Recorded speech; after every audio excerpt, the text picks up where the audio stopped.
Em nome do Pai, do Filho e do Espírito Santo. Amém.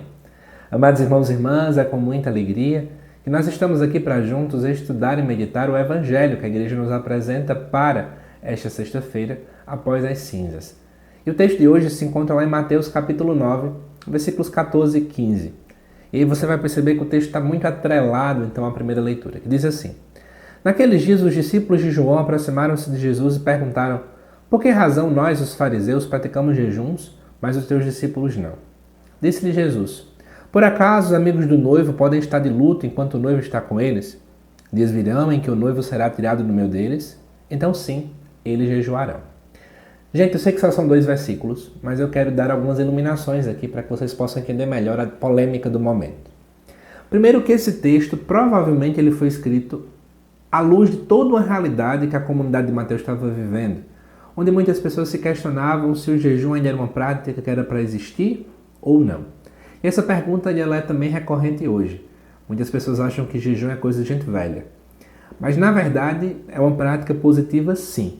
O jejum quer educar o nosso corpo, educar a nossa mente, a nossa alma, de que na verdade nós só dependemos apenas e tão somente de Deus.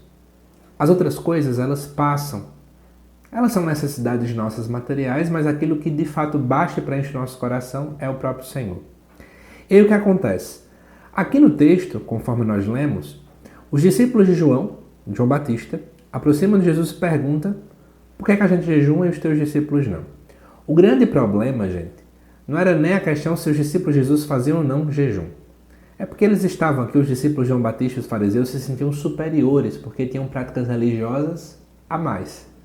O que tem gente nessa quaresma que se sente superior porque está fazendo algumas práticas a mais do que o outro, isso está fora de cogitação a gente poder contar, que é um número muito grande de pessoas.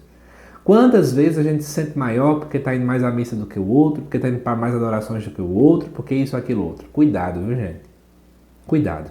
Quem sabe de fato medir aquilo que está em passos mais além ou passos mais atrás dentro da santidade é o Senhor, não sou eu não. Essa é a grande realidade. E aí, continuando o texto, Jesus vai dizer a seguinte realidade: os amigos do noivo, eles não podem estar de luto quando o noivo está com eles. Agora você entende, por exemplo, porque dia de domingo não é dia de jejum. Nós celebramos a presença real de Jesus Cristo, é dia da sua ressurreição. Domingo não é dia de penitência. Mas aí Jesus vai dizer assim: virão dias em que o noivo será tirado do meio deles, então sim eles jejuarão. Por quê? Amados irmãos e irmãs, quando Cristo está presente, nós precisamos buscar estar com Ele, é momento de festa, é momento de poder transformar o nosso coração nesse contato com Ele. Que era mais ou menos o que falava a primeira leitura, né? Quando nós vimos a importância de uma vida que também é transformada pela palavra, uma vida que é transformada por aquilo que de fato o Senhor quer nos ensinar. Agora, um dia o Senhor será retirado, ou seja, um dia Ele vai morrer e ressuscitar e não vai estar mais presente materialmente falando, como ser humano. Aí nessa hora nós vamos jejuar por quê? Porque o jejum quer nos preparar para a glória futura. O jejum quer nos lembrar que embora eu não veja nada, mas eu sou pó, e ao pó onde eu vou retornar, eu sou nada e eu dependo tão somente da graça de Deus. Amados irmãos e irmãs, é interessante esse evangelho cair justamente na sexta-feira, porque a sexta-feira é dia por excelência de nós pensarmos em práticas ligadas ao jejum e práticas ligadas à penitência. Quero convidar você, então, a refletir sobre toda e qualquer prática de penitência que nós passamos. Elas precisam apontar não para a prática de penitência em si. Nós não somos masoquistas, nós não gostamos de sofrimento. Mas, na verdade, as práticas de penitência elas querem nos mostrar que, independentemente do sofrimento, independentemente da cruz que eu carrego, eu não carrego ela sozinha. E essa cruz ela ganha um novo sentido na pessoa de Jesus Cristo. E sim, é só Ele que me basta.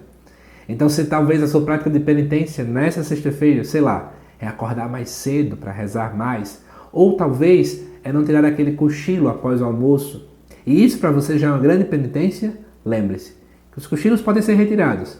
Você pode até acordar mais cedo. Mas uma única coisa não poderá ser retirada de você, porque é isso que te basta. É a presença do Senhor. Que Deus te abençoe, amado irmão e irmã. Te aguardo nos próximos vídeos aqui do canal. Até mais.